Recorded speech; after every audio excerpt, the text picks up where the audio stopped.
Sahabat, jumpa kembali dalam program Ngulik Alkitab. Program Ngulik Alkitab ini sebagai media sarana bagi kita untuk mendalami Alkitab dan melihat relevansinya bagi kehidupan kita sehari-hari. Pada episode kali ini kita hendak mengulik Kejadian pasal 27 ayat 1-40, Kejadian 27 ayat 1-40 dengan judul Preferential Love, Cinta yang Memilih dan Memihak. Sahabat boleh menyampaikan pertanyaan ataupun komentar di kolom komentar yang sudah tersedia. Untuk mengulik bahan bacaan Kejadian 27 ayat 1-40 dengan judul Preferential Love, Cinta yang Memilih dan Memihak, kita akan ditolong oleh narasumber pada episode kali ini, Bapak Pendeta Mungki Sasmita dari GKI Sangkrah Solo. Salam jumpa Bapak Pendeta Mungki. Bapak Pendeta Mungki dari GKI Sangkrah Solo, terima kasih untuk kesediaan boleh join sama kita ini lewat Zoom, menolong kita semua untuk melihat makna-makna yang luhur, yang relevan pasti ya untuk kehidupan kita. Dengan landasan bacaan Kejadian pasal 27 ayat 1-40. Sebelum kita memulai, kita berdoa. Silakan Bapak Pendeta boleh memimpin kita dalam doa.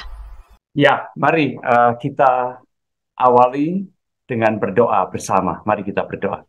Terima kasih ya Tuhan, jikalau pada saat ini kami boleh dipertemukan dan kami boleh bersama-sama akan menggali dan mendalami makna yang ada di dalam firman Tuhan di dalam Alkitab. Kiranya Tuhan yang akan menyertai, memimpin setiap kami sehingga kami dapat melihat apa yang menjadi kehendak Tuhan yang seharusnya kami wujudkan di dalam kehidupan kami di tengah-tengah dunia ini, dimanapun Tuhan menempatkan kami. Terima kasih, di dalam nama Tuhan Yesus kami berdoa. Amin. Amin. Baik, saya akan membaca Kejadian pasal 27 ayat 1-40, Kejadian 27 ayat 1-40. Ketika Ishak sudah tua dan matanya telah kabur sehingga ia tidak dapat melihat lagi, dipanggilnyalah Esau anak sulungnya serta berkata kepadanya, "Anakku," sahut Esau, "Iya Bapa." Berkatalah Ishak, "Lihat, aku sudah tua. Aku tidak tahu bila hari kematianku. Maka sekarang, ambillah senjatamu, tabung panah dan busurmu, pergilah ke padang dan burulah bagiku seekor binatang. Olahlah bagiku makanan yang enak seperti yang kugemari. Sesudah itu bawalah kepadaku supaya aku makan, agar aku memberkati engkau sebelum aku mati." Tetapi Ribka mendengarkannya ketika Ishak berkata kepada Esau anaknya. Setelah Esau pergi ke padang memburu seekor binatang untuk dibawanya kepadanya, berkatalah Ribka kepada Yakub anaknya, "Telah kudengar ayahmu berkata kepada Esau kakakmu, bawalah bagiku seekor binatang buruan dan olahlah bagiku makanan yang enak, supaya aku makan, dan supaya aku memberkati engkau di hadapan Tuhan sebelum aku mati.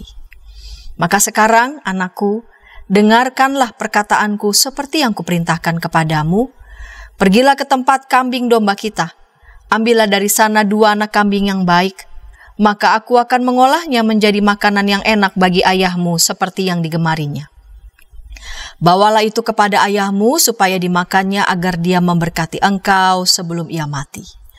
Lalu kata Yakub kepada Ribka ibunya, "Tetapi Esau kakakku adalah seorang yang berbulu badannya, sedang aku ini kulit-ku licin.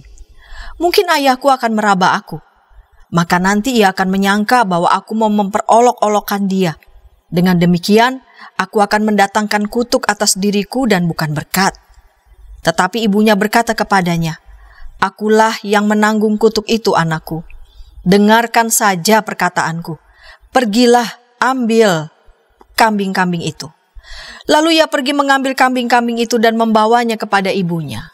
Sesudah itu ibunya mengolah makanan yang enak, seperti yang digemari ayahnya.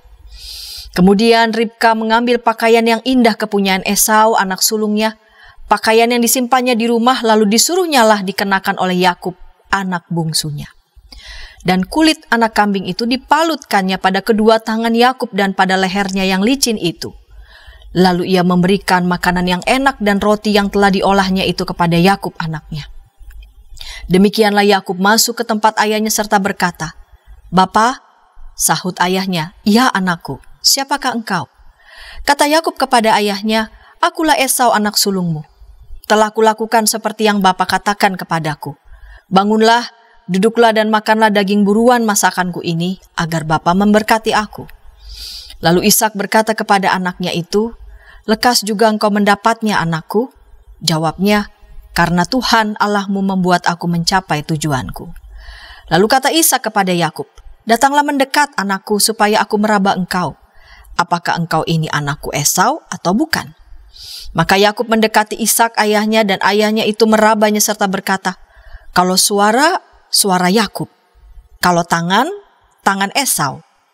Jadi Ishak tidak mengenal dia karena tangannya berbulu seperti tangan Esau kakaknya.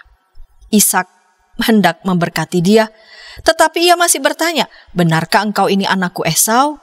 Jawabnya, "Ya." Lalu berkatalah Ishak, "Dekatkanlah makanan itu kepadaku supaya aku makan daging buruan masakan anakku agar aku memberkati engkau." Jadi didekatkannya lah makanan itu kepada ayahnya, lalu ia makan.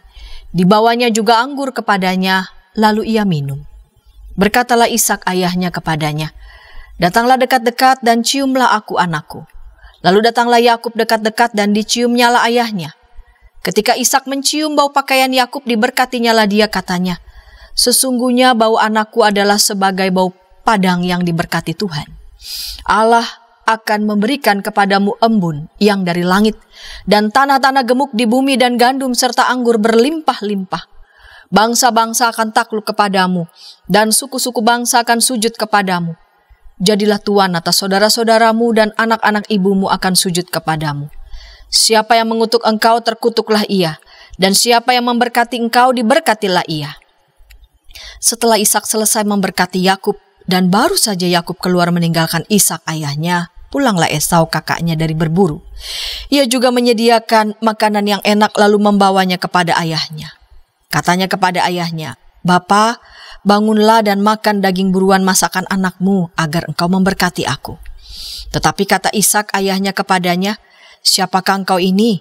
Sahutnya, "Akulah anakmu, anak sulungmu, Esau." Lalu terkejutlah Ishak dengan sangat serta berkata, "Siapakah gerangan dia yang memburu binatang itu dan yang telah membawanya kepadaku?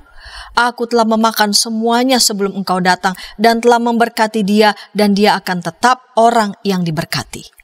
Sesudah Esau mendengar perkataan ayahnya itu, meraung-raunglah ia dengan sangat keras dalam kepedihan hatinya serta berkata kepada ayahnya, "Berkatilah aku ini juga, ya Bapa."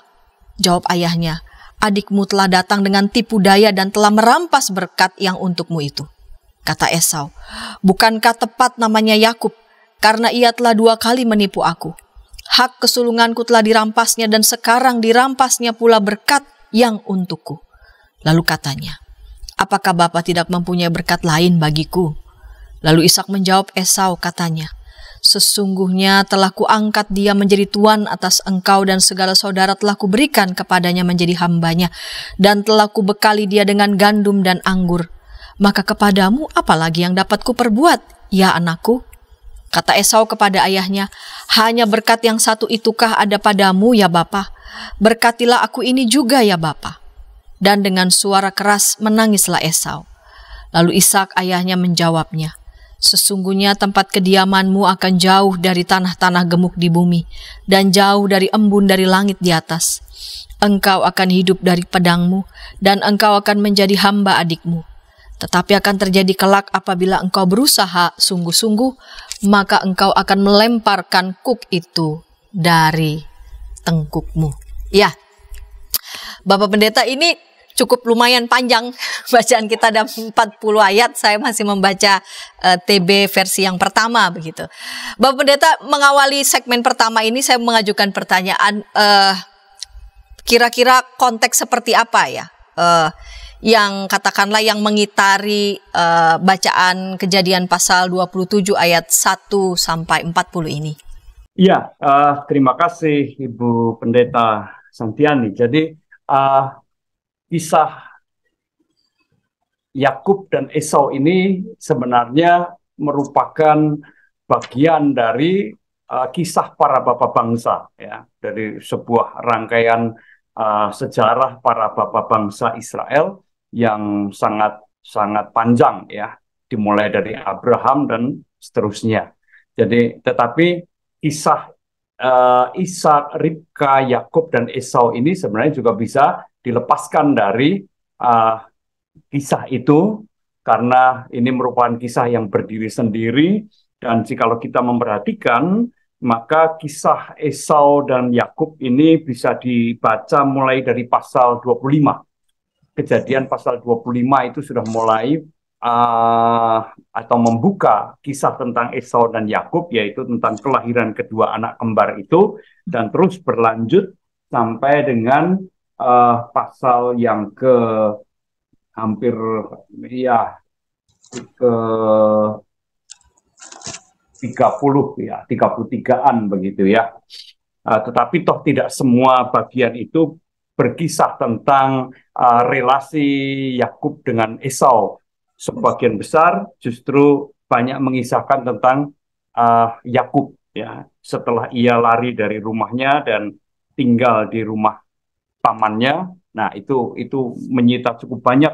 Jadi perjalanan pelarian tepatnya ya, pelarian Yakub dari rumahnya itu menyita cukup banyak pasal-pasal yang ada. Nah, itu konteksnya, Bu Santiani. Baik, Bapak Pendeta. Kita mulai nih ayat 1 sampai 4 ya. Ini ada yang menarik, pasal 27 ayat 1 sampai 4. Ishak bercakap-cakap dengan anaknya Esau. Di ayat 2 berkatalah Ishak, "Lihat, aku sudah tua, aku tidak tahu bila hari kematianku.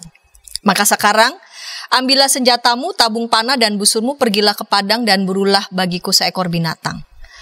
Olahlah bagiku makanan yang enak seperti yang kugemari, sesudah itu bawalah kepadaku supaya kumakan, agar aku memberkati engkau sebelum aku mati." Ini berkat semacam apa yang mau diberikan begitu dari Ishak bapaknya kepada Esau ini? Ya, jadi nampaknya ada semacam tradisi pada masa itu, seseorang yang merasa bahwa saat kematiannya sudah semakin dekat, maka ia ingin menyampaikan berkat yang terakhir ya, sebelum nantinya meninggal. Meskipun tentu tidak ada seorang pun tahu kapan ia akan meninggal, tetapi ketika berkat yang diyakini sebagai berkat terakhir itu disampaikan, ya sudah. Nah, itu kalau istilah di dalam bahasa Inggris itu disebut deathbed blessing ya. Jadi berkat yang disampaikan ketika seseorang sudah sakit, hanya bisa terbaring di tempat tidur menantikan kematiannya. Nah, memang ada sesuatu yang menarik di sini dalam cerita ini, yaitu bahwa Ishak itu hanya mau memberikan berkat terakhirnya itu kepada Esau. Padahal dia punya 2 anak. Nah, ini yang membedakan dengan ketika Yakub juga sudah menjadi tua kelak ya, yang memberkati semua anaknya ya. Deathbed blessing itu tidak hanya diberikan kepada Yusuf ya, dalam konteks relasi kita tahu bahwa Yakub itu sangat menyayangi Yusuf. Yusuf adalah anak kesayangannya satu-satunya, sementara dia punya 11 anak yang lain. Nah, dia tidak hanya memberikan deathbed blessing-nya itu kepada Yusuf, melainkan kepada semua anaknya. Nah, ini yang tidak dilakukan oleh Ishak. Dia sengaja memang mau mengistimewakan atau mau menyimpan berkat terakhirnya itu untuk anak yang dikasihinya, yaitu Esau. Nah, ini menarik ya. Jadi semacam apa ya? Sengaja begitu. Pasti kayaknya sengaja, karena memang yang dipanggil adalah Esau ya, untuk menerima berkat sebelum Ishak meninggal dunia, karena dia menyadari usianya yang sudah semakin senja, usianya yang sudah menjadi lanjut, dan rasanya ini diketahui oleh istrinya ya. Ini menarik untuk kita lihat lagi di ayat selanjutnya, namun sebelumnya kita dengarkan pesan-pesan berikut ini.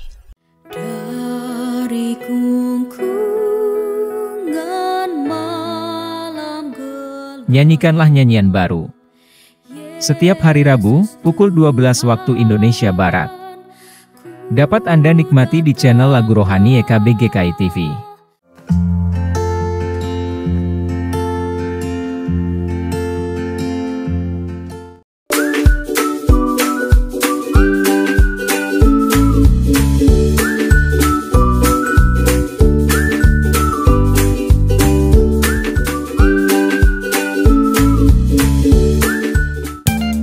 Sahabat, mari dukung pelayanan dan pekabaran Injil melalui YKB dengan membagikan link acara ini kepada sebanyak mungkin orang. Dukungan juga dapat saudara lakukan dengan mentransfer dukungan finansial ke rekening BCA ke nomor 450 305 2990 450 305 2990 atas nama Yayasan Komunikasi Bersama.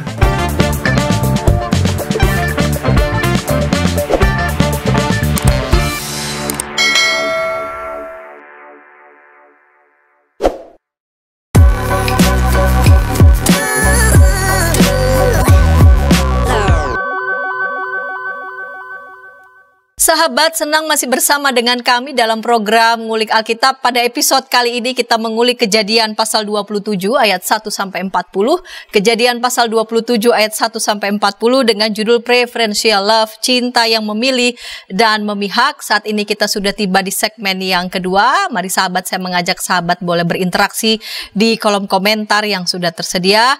Dan untuk mengulik bacaan dan judul ini, kita akan ditolong oleh Pendeta Mungki Sasmita dari GKI Sangkera Solo. Baik Bapak Pendeta, kita lanjutkan di segmen yang kedua ini. Baik. Ya, jadi Ishak secara sengaja begitu ya, mau memberikan berkat yang terakhir kepada anaknya Esau. Dan ini diketahui oleh Ribka. Ribka mendengarkan percakapan itu, lalu kemudian ia, kalau lihat ayat 7 begitu ya, ayat 6 sampai 7, Ribka kepada Yakub bicara, telah kudengar ayahmu berkata kepada Esau kakakmu, bawalah bagiku seekor binatang buruan dan olahlah bagiku makanan yang enak, supaya aku makan dan supaya aku memberkati engkau di hadapan Tuhan sebelum aku mati. Lalu di ayat selanjutnya, Ribka ini memberikan perintah begitu kepada Yakub, supaya nanti ketika binatang yang sudah dibawa, yang pasti bukan diburu ya, kalau ini kan bawalah bagiku begitu ya. Seekor binatang buruan, entah ini bagaimana, apakah dia ikut berburu atau dia membawa dari mana begitu. Lalu kemudian pergilah ke tempat kambing domba kita, ambillah dari sana 2 anak kambing yang baik, maka aku akan mengolahnya menjadi makanan yang enak bagi ayahmu seperti yang digemarinya. Lalu bawalah itu kepada ayahmu supaya dimakannya agar dia memberkati engkau sebelum ia mati. Lalu kata Yakub kepada Ribka, tetapi Esau kakakku adalah seorang yang berbulu badannya, sedang aku ini kulit-kulicin. Ini kayaknya Yakub mengerti begitu ya. Kira-kira kode-kode apa yang hendak mau disampaikan oleh ibunya, dan ada kekhawatiran dari Yakub kalau nanti Ishak bapaknya akan mengenali bahwa Yakub itu bukanlah Esau. Dan yang ini menariknya adalah ibunya bahkan mengatakan, ambil saja, pergilah begitu ya, jangan khawatir begitu, karena Yakub khawatir kalau tiba-tiba nanti diperolok-olok dan akan mendatangkan kutuk atas diriku dan bukan berkat. Ini bagaimana melihat konflik dalam keluarga ini yang ngeri ya. Rasanya Ribka sudah mengetahui, mungkin kalau kita lihat di ayat pasal 25 ayat 28, di situ dituliskan Ishak kepada Esau itu sayang, lalu kemudian Ribka kepada Yakub begitu. Apakah ini melatar belakangi ya ibu dan bapak ini sebagai suami dan istri, yang satu lebih sayang pada anak pertama, yang satu lebih sayang pada anak kedua, dengan pertimbangan-pertimbangan tertentu, dan menyadari bahwa ada perbedaan ini, lalu kemudian istrinya melihat kecondongan itu ya dari suaminya kepada anak pertama, lalu kemudian Ribka semacam mau, nggak bisa nih. Yakub juga harus, bahkan kalau bisa mesti di depan begitu. Bagaimana Bapak Pendeta melihat konflik konspirasi dalam keluarga ini? Ya, Saya akan melihat ini dalam dua konteks ya. Artinya konteks mikro dan konteks makro begitu ya. Konteks mikro itu keluarga kecil ya. Jadi ini terjadi konspirasi di dalam keluarga. Bapak sayang anak sulung, ibu sayang anak bungsu ya. Bapak sayang kepada Esau. Dugaan saya, meskipun itu tentu tidak kita temukan di dalam bacaan kita, tetapi ini bisa dipahami, Esau itu seorang pemburu dan nampaknya ini pekerjaan yang membanggakan ya. Ayahnya sangat bangga dengan Esau karena Esau adalah orang yang kekar, maco begitu ya, laki-laki tulen begitulah ya, pekerjaannya berburu, menantang risiko di dalam perburuannya itu ya. Jadi ini menimbulkan kebanggaan seorang bapak begitu. Sementara Yakub nampaknya adalah seorang yang lebih banyak bekerja di rumah begitu ya. Mungkin dia memelihara ternak. Dengan demikian Yakub otomatis lebih dekat dengan ibunya begitu. Nah, ini yang membuat kemudian ibunya lebih dekat atau ya lebih sayang kepada Yakub. Itu konteks mikro. Konteks makronya itu begini, kalau kita melihat sejarah manusia ya, bagaimana manusia bekerja itu kan ada segmen sejarah itu diawali dengan masyarakat hunter gatherer ya, jadi pemburu dan pengumpul ya. Itu era lama sebenarnya, masyarakat pemburu itu yang nantinya akan digantikan dengan era baru, yaitu masyarakat agraris, pertanian dan otomatis juga domestikasi hewan-hewan liar atau peternakan. Jadi pertanian dan peternakan itu satu era. Jadi kalau kita melihat kisah ini dalam konteks makro, ini adalah perseteruan antara era lama dengan era baru, gitu ya.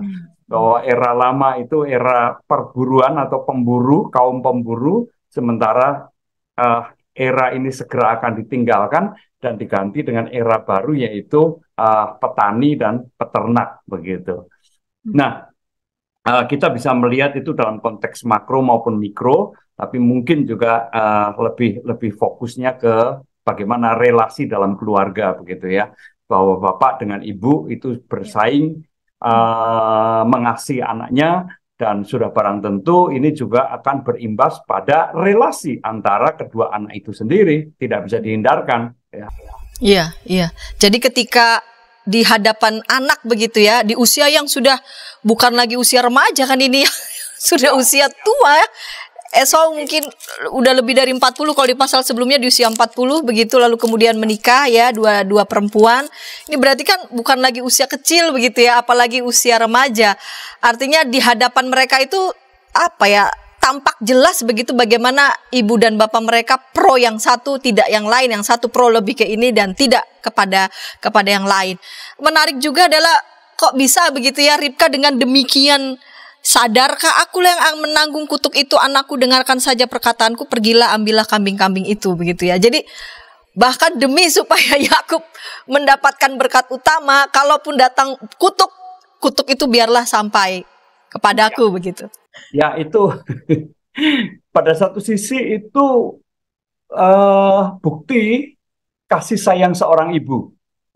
Ya, ketika seorang ibu melahirkan kan pertaruhannya juga nyawa. Ya, bahwa ia mempertaruhkan nyawanya untuk melahirkan anaknya. Nah, sekarang pun demi anak yang disayangi, ia siap untuk menanggung apapun, termasuk menanggung kutukan. Yang penting pokoknya anak kesayangan saya ini memperoleh berkat yang istimewa, yaitu berkat terakhir dari ayahnya. Jadi ya pada satu sisi itu kasih sayang seorang ibu, tapi pada sisi yang lain kadang-kadang kasih sesuai dengan judul kita, atau kasih yang memilih dan memihak itu akan menyebabkan seseorang bisa saja menghalalkan segala cara. Iya. Jadi di sini kita melihat satu sisi kasih memang, tapi di sisi yang lain kasih itu juga ketika tidak disadari begitu ya, itu bisa justru membahayakan begitu ya, Bapak Pendeta. Nah, di ayat selanjutnya memang rasanya kekhawatiran Yakub itu tampak kelihatan begitu ya, bahwa aksi penyamaran ini bisa saja terbongkar begitu ya. Di ayat 18 begitu sampai 27 ketika Yakub masuk dan menemui ayahnya dan menyamar begitu ya, dengan memakai baju pakaian ya yang menyerupai begitu, diharapkan bahwa ayahnya ini akan mengira bahwa itu Esau. Dan tampaknya memang Ishak walaupun sudah tua dan matanya kabur tetapi agak meraba-raba. Ini ada yang menarik kan? Ini suaranya seperti suara ayat 22 ya. Kalau suaranya suara Yakub, kalau tangan Esau. Ini menggambarkan apa ini di ayat ini?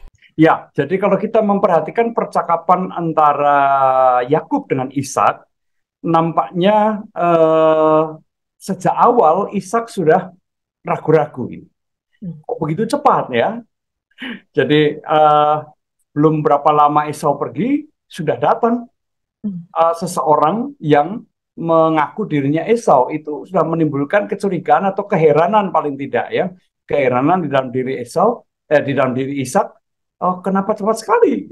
Nah, kemudian terjadilah percakapan yang intinya adalah sebenarnya ngetes nih, nguji, benarkah bahwa ini Esau? Ya, jadi Ishak pun tidak sembarangan langsung percaya. Nah, satu-satunya yang membuat Esau itu kemudian agak curiga adalah suara Yakub itu tidak bisa atau suara Esau tidak bisa diduplikasi oleh Yakub. Itu sebabnya Ishak berpikir bahwa loh ini suara Esau, ya. Suara Yakub.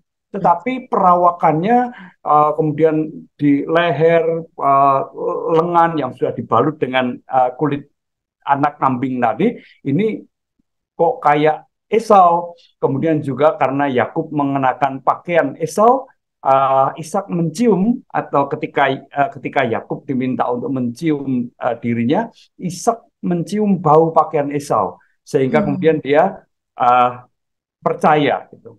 Jadi ada prinsip kehati-hatian dari Ishak, tetapi sekaligus juga percakapan itu menunjukkan begini. Ini juga prinsip kebohongan. Prinsip kebohongan itu sudah kepalang basah. Ya. Betul bahwa Yakub pada awalnya takut kalau dia sampai ketahuan, bukannya berkat yang akan dia terima malah kutuk. Ya, tapi kan kemudian hatinya dibesarkan oleh ibunya. Jangan takut, kalau terjadi apa-apa aku yang tanggung begitu ya. Sehingga kemudian Yakub memberanikan diri, dan sejak awal ketika ditanya Esau kah ya, atau kenapa begitu cepat dan sebagainya, dia menjawab, ya, aku Esau. Nah, ini sudah kepalang basah. Ini prinsip kebohongan seperti itu. Ya, yaitu sekali berbohong, dia harus terus berbohong sampai tujuannya tercapai. Nah, ini bahayanya begitu. Ya, jadi di sisi Ishak, prinsip kehati-hatian karena berkat istimewa yang akan disampaikan, tetapi juga sekaligus ini prinsip kebohongan, di mana kebohongan yang satu harus segera disusul dengan kebohongan-kebohongan yang lain. Dan ketika satu kebohongan diucapkan, sudah tidak ada jalan untuk mundur. Ya, pilihannya cuma mengaku atau terus jalan. Dan karena ada kekhawatiran akan dikutuk, maka Yakub kepalang basah, jalan terus pokoknya. Jadi menarik ya, ada prinsip begitu ya, ketika sudah berbohong begitu, masuk begitu ya, nggak ada kata mundur, maka harus kepalang basah sekalian gitu semuanya. Kepalang basah, betul, sudah basah sekalian. Basah sekalian begitu ya, dan Yakub mengambil resiko itu begitu ya. Betul. Ya. Dan dilanjutkan ternyata Ishak akhirnya percaya begitu ya.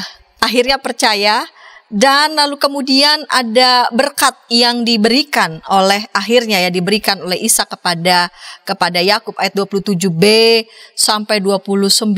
Ini berkatnya luar biasa ya. Allahmu akan memberikan kepadamu embun yang dari langit, tanah-tanah gemuk di bumi dan sebagainya. Ini sebenarnya mau mengatakan berkat-berkat apa saja yang diberikan oleh Ishak kepada Yakub ini. Ya, jadi kalau kita melihat apa yang diucapkan oleh Ishak kepada Yakub sebagai berkat terakhirnya, itu kita menyadari inilah istimewanya berkat terakhir itu, ya, yang meliputi empat komponen penting, yang yaitu berkat itu berupa anugerah alam yang berkelimpahan, ya. Kemudian juga kekuasaan atas bangsa-bangsa, ia akan menjadi pemimpin atas bangsa-bangsa yang lain. Ia juga menjadi tuan atas saudara-saudaranya. Dan yang keempat itulah berkat bagi yang memberkati dan kutuk bagi yang mengutuki, suatu perlindungan begitu. Nah, yang terakhir ini kan mirip sekali dengan apa yang pernah diucapkan Allah kepada Abraham, kakek dari Yakub, ya. Jadi ini bisa dikatakan berkat yang menyeluruh, ya, luar biasa, ya, berkat alam maupun juga kekuasaan atas bangsa-bangsa, atas saudara-saudaranya, bahkan juga perlindungan dari Tuhan, di mana Tuhan akan memberkati siapapun yang memberkati dan akan mengutuk siapapun yang mengutuki orang yang diberkati ini tadi. Jadi ini berkat penuh begitu ya? Ya, ya. Dan itu sebabnya Ribka tidak mau bahwa anaknya ketinggalan kereta. Anak kesayangannya maksudnya, ya. Anak kesayangannya ketinggalan kereta. Dia harus mendapatkan.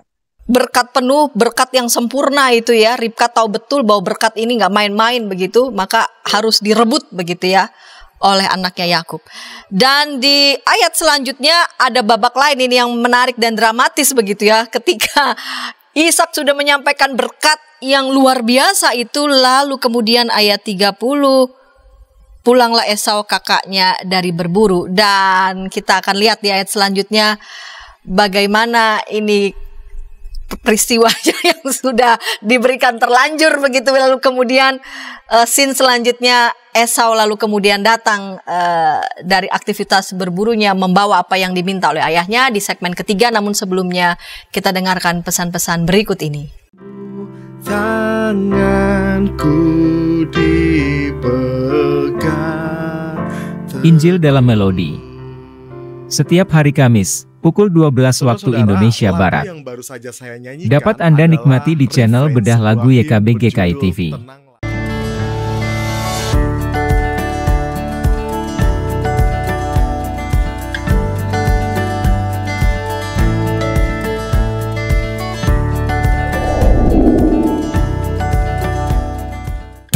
Sahabat, mari dukung pelayanan dan pekabaran Injil melalui YKB dengan membagikan link acara ini kepada sebanyak mungkin orang. Dukungan juga dapat saudara lakukan dengan mentransfer dukungan finansial ke rekening BCA ke nomor 450 305 2990 450 305 2990 atas nama Yayasan Komunikasi Bersama.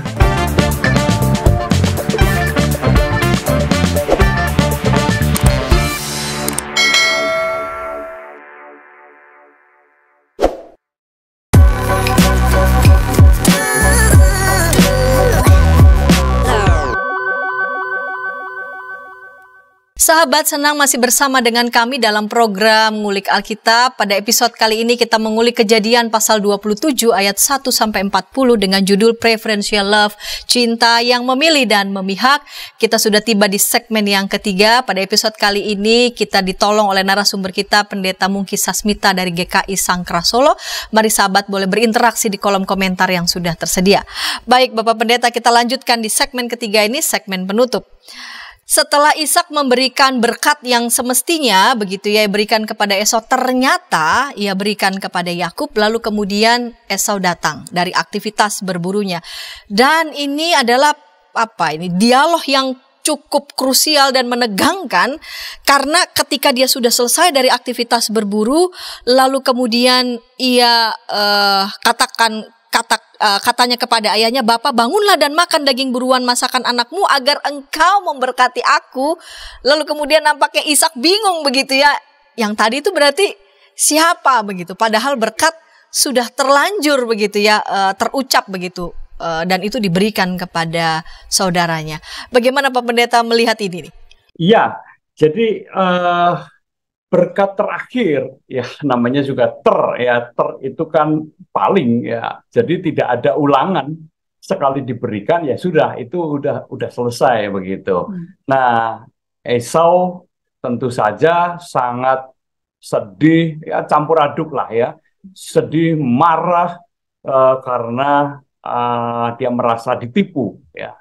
Nah, di dalam di dalam raungannya ya, karena dia kesal sekali, marah sekali, di ayat yang ke-36 itu dia mengatakan bahwa pantaslah namanya Yakub ya, karena dia sudah menipu. Nah, ini ada semacam permainan kata ya, permainan kata. Kalau kita perhatikan itu di dalam bahasa aslinya itu dikatakan Yaakov.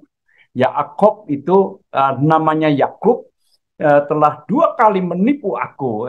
Menipu itu Akhab. Ya, jadi Yaakov dengan Akhab. Ya, jadi dia merasa bahwa adiknya ini menipu dirinya. Kemudian dia mengatakan lagi, hak kesulunganku sudah direbutnya dan sekarang direbutnya pula berkat. Ini juga ada permainan kata, karena hak kesulungan itu dalam bahasa aslinya itu disebut, atau pakai bahasa aslinya mengatakan bekhora ya. Bekhora, sementara berkatku itu adalah beraka ya. Jadi kalau dalam bahasa Ibrani itu kan konsonan yang yang menonjol ya. Sementara vokalisasinya itu hanya berupa titik-titik saja. Jadi BRK dengan BKR ya, BKR itu kalau hak kesulungan itu ditulis BKR, berkat itu BRK. Jadi ini ada semacam permainan kata di situ. Nah, tetapi apakah demikian kenyataannya? Kalau kita kembali ke pasal yang ke-25 itu tidak demikian ya. Yakub tidak pernah merebut hak kesulungan dari Esau. Tidak pernah merampas begitu ya? Tidak pernah merampas. Jadi terjadi pertukaran sebenarnya, cuman memang pertukaran itu dilakukan dengan cara yang licik begitulah ya. Dia tahu bahwa kakaknya ini orang yang ya mungkin cara berpikirnya pendek sekali ya. Sebentar lagi aku mati. Buat apa hak kesulungan?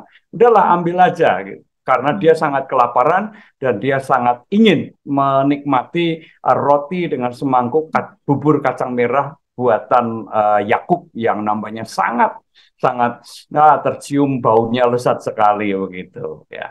Jadi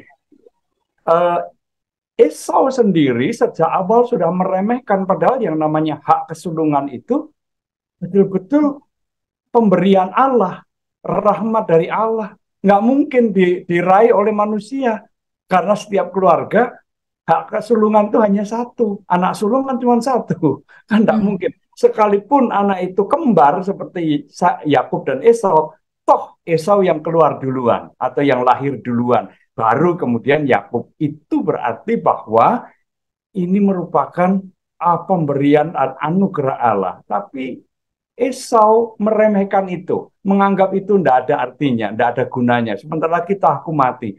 Kenyataannya tidak demikian. Nah, konsekuensinya kalau kamu meremehkan berkat Allah yang begitu luar biasa, kau akan kehilangan berkat-berkat yang lain. Jadi ini sesuatu yang menjadi pelajaran penting ya, bahwa ada berkat yang memang tidak mungkin diraih oleh manusia. Itu betul-betul semacam hak istimewa yang Allah berikan kepada Esau.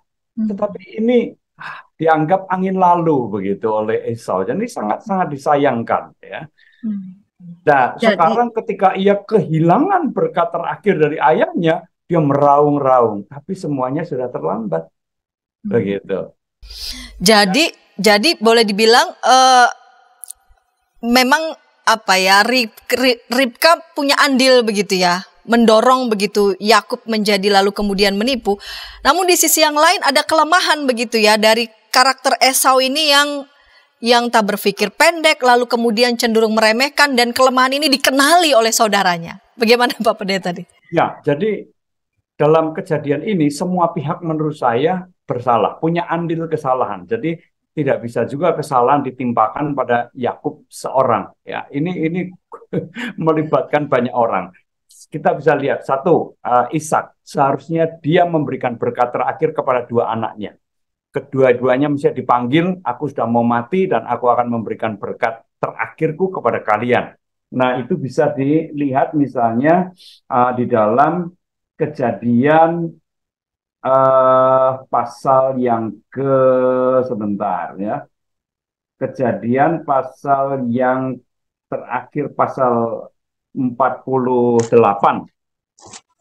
Kejadian pasal yang ke-48. Iya. Ayat yang ke-8 dan 9 itu ya. Kejadian 48 ayat 8 sampai 9 ini ya. Ketika Israel melihat anak-anak Yusuf itu, bertanyalah ia, siapakah ini? Jawab Yusuf kepada ayahnya, inilah anak-anakku yang telah diberikan Allah kepadaku di sini. Maka kata Yakub, dekatkanlah mereka kepadaku supaya ku berkati mereka. Jadi semua anak mendapatkan berkat ya. Tidak ada yang terabaikan ya.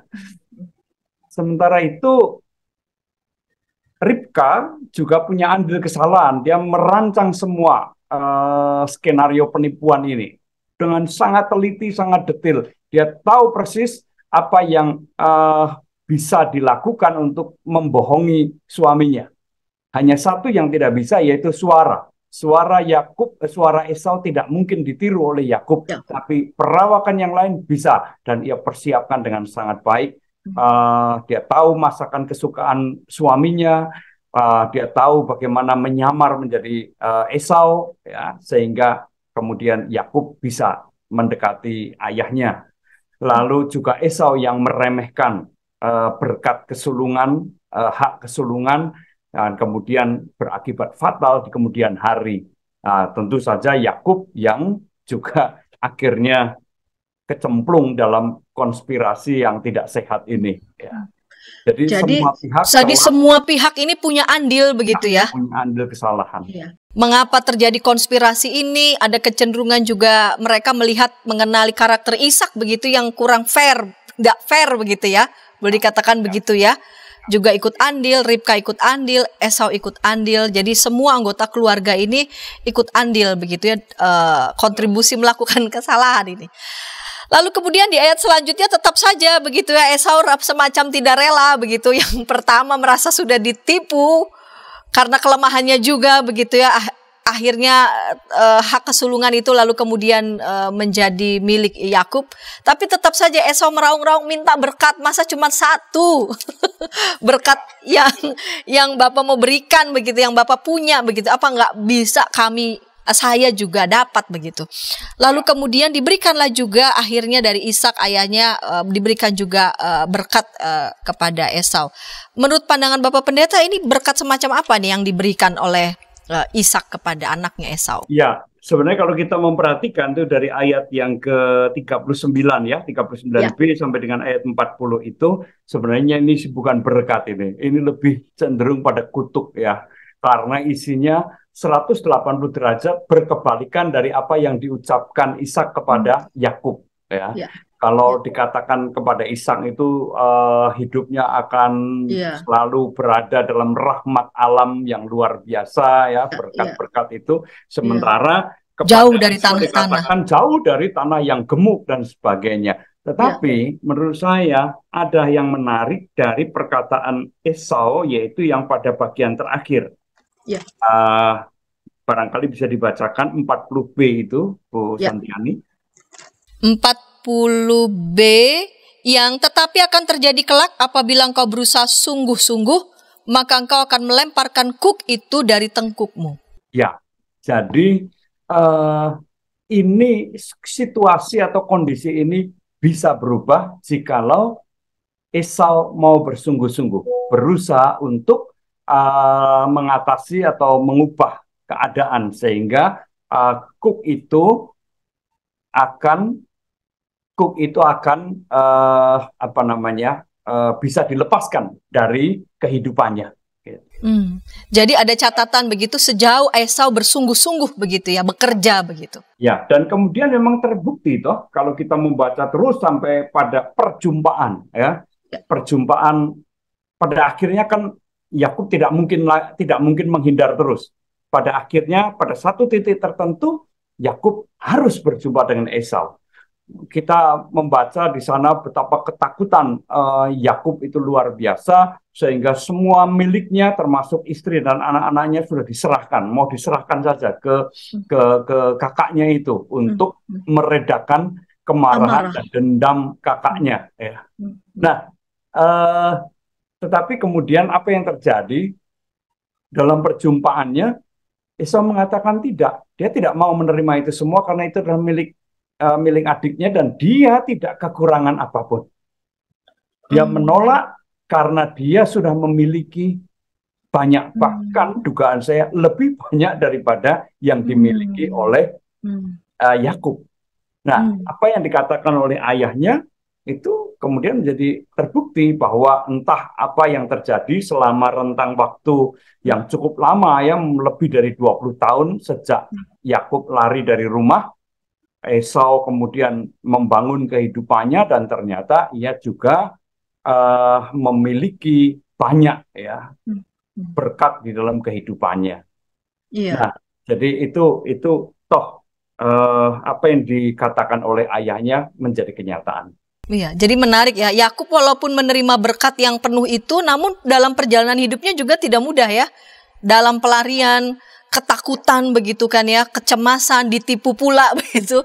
Tapi ya Esau kita tidak tahu, tidak dituliskan, tapi rasanya dia juga berjuang begitu ya, bekerja keras namun juga pulih begitu dari rasa sakit hati dan dendam.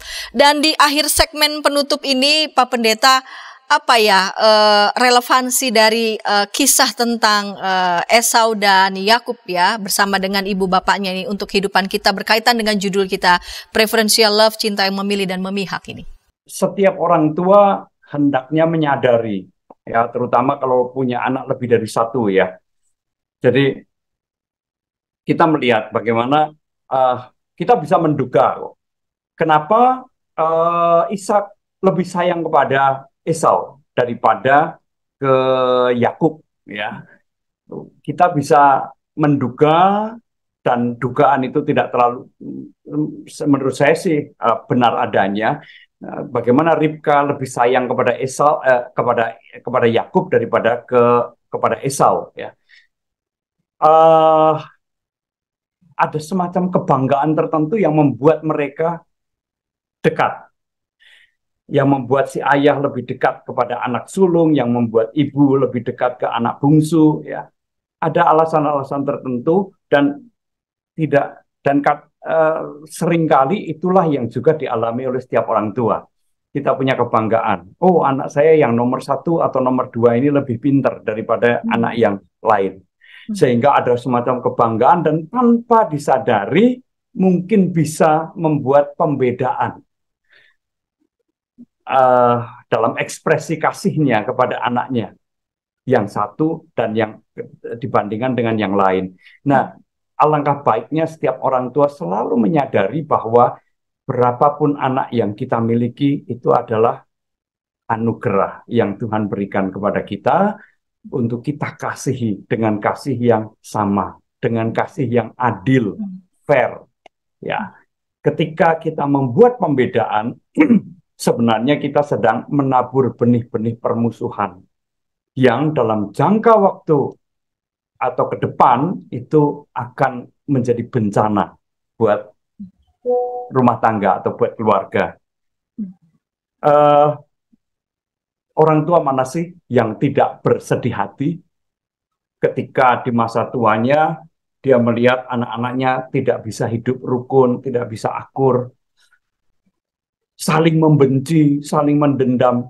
Semua orang tua akan akan merasakan kesedihan yang luar biasa. Ya, nah ini belajar dari apa yang terjadi dalam keluarga Ishak. Itu yang pertama ya.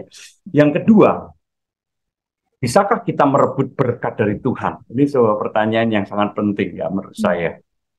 Kalau kita mempelajari atau mencermati perjalanan hidup Yakub, apakah itu hidup yang diberkati? 20 tahun lebih. Ya, dari mana kita bisa mengambil angka 20? Itu dari percakapan antara Yakub dengan Laban pamannya.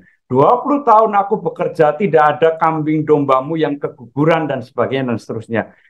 Itu berarti bahwa Yakub melarikan diri dari rumah itu sudah lebih dari 20 tahun. Selama 20 tahun dia terpisah dari orang tuanya, dari kakaknya, dan kemungkinan besar ketika kedua orang tuanya meninggal dunia, Yakub juga tidak ada di sana. Kemudian juga selama 20 tahun dia dipermainkan oleh pamannya Laban, ya, menjadi korban penipuan atau kelicikan dari pamannya. Ya. Dan itu, apakah hidup semacam itu? Dan kemudian juga dibayang-bayangi ketakutan yang terus-menerus. Ya. Sampai pada akhirnya ia harus bergumul dengan Allah sebelum atau semalam sebelum ia harus bertemu dengan kakaknya. Dengan ketakutan yang luar biasa. Apakah itu hidup yang diberkati? Nah, ini menjadi sebuah pengingat buat kita semua bahwa berkat Allah itu memang kita butuhkan dalam kehidupan kita, apapun berkat itu. Ya, tetapi berkat Allah tidak mungkin direbut dengan cara-cara yang tidak baik, yang jahat, yang penuh dengan kelicikan, apalagi yang kemudian merugikan, menghancurkan orang lain.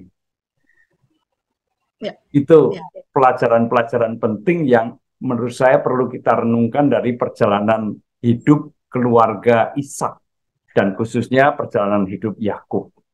Memang pada akhirnya kita tahu bahwa Yakub inilah yang terpilih menjadi bapa bangsa Israel. Ya. Tetapi ini tidak melalui jalan yang mudah. Ya. Dugaan saya tidak lain adalah karena ya konspirasi-konspirasi yang terjadi, kejahatan-kejahatan yang terjadi yang menyebabkan jalan kemudian menjadi sedemikian berlikunya. Seandainya, nah kita berandai memang ya, seandainya Yakub tidak merebut berkat dari kakaknya, apakah ia kemudian hidup dalam kesengsaraan? Dugaan saya tidak. Ya, dugaan saya tidak.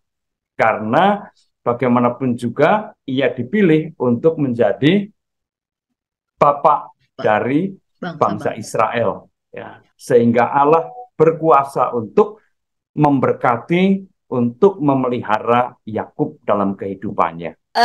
Para sahabat, kita diajak bercermin ini melalui perjalanan hidup keluarga Ishak, termasuk juga perjalanan hidup Yakub begitu ya, bahwa cinta yang memilih, cinta yang memihak itu mempunyai daya hancur ya, daya hancur yang sangat kuat dalam hidup keluarga. Ketika para sahabat dikaruniai anak ataupun anak-anak dari Tuhan, maka mereka adalah karunia yang datangnya dari Tuhan, yang perlu dikasihi, disayangi, dan juga dididik dalam segala teladan iman. Para orang tua pasti tidak menginginkan bahwa di usia senja melihat anak-anak lalu kemudian berseteru dan mengambil teladan yang tidak baik dalam kehidupan pola asuh. Dan yang kedua adalah setiap kita ya Bapak Pendeta ya diberikan berkat, tidak ada yang tidak begitu ya. Jadi jangan berpikir bahwa kita bisa merebut begitu ya berkat-berkat tertentu yang kita inginkan lalu kemudian bahkan kita pikir kita bisa miliki dengan cara-cara yang licik begitu. Tuhan tidak berkenan untuk itu semua. Baik, para sahabat, ketika tayangan ini boleh memberkati para sahabat dimanapun berada, para sahabat bisa membagikan tayangan ini kepada siapapun, dan kiranya tayangan ini juga boleh menjadi berkat, dan para sahabat juga boleh menekan tombol like dan subscribe sehingga boleh mendapatkan tayangan terkini dari YKB GKI TV. Bapak Pendeta Mungki, terima kasih untuk kesediaan sebagai narasumber pada episode kali ini. Kiranya pelayanan Bapak boleh menjadi berkat. Kita menutup episode ini dalam doa. Silakan Bapak Pendeta boleh memimpin dalam doa. Mari kita bersama-sama berdoa. Terima kasih ya Tuhan bahwa kami boleh belajar dari firman-Mu tentang hal-hal yang sangat penting yang terjadi di dalam kehidupan kami, khususnya di dalam keluarga kami, di dalam relasi antara orang tua dengan anak. Biarlah firman yang pada hari ini kami gali bersama sungguh memberkati kami, memberikan kami wawasan, insight yang mendalam, yang juga dapat memperbarui kehidupan kami, memperbaiki pola asuh kami maupun sikap-sikap kami, baik terhadap orang-orang yang ada di sekitar kami maupun juga terhadap berkat yang Tuhan janjikan kepada kami. Terima kasih ya Tuhan, inilah doa dan permohonan kami yang kami naikkan di dalam nama Tuhan Yesus, Tuhan dan Juru Selamat kami. Amin. Amin. Sahabat, mari dukung pelayanan dan pekabaran Injil melalui YKB dengan membagikan link acara ini kepada sebanyak mungkin orang.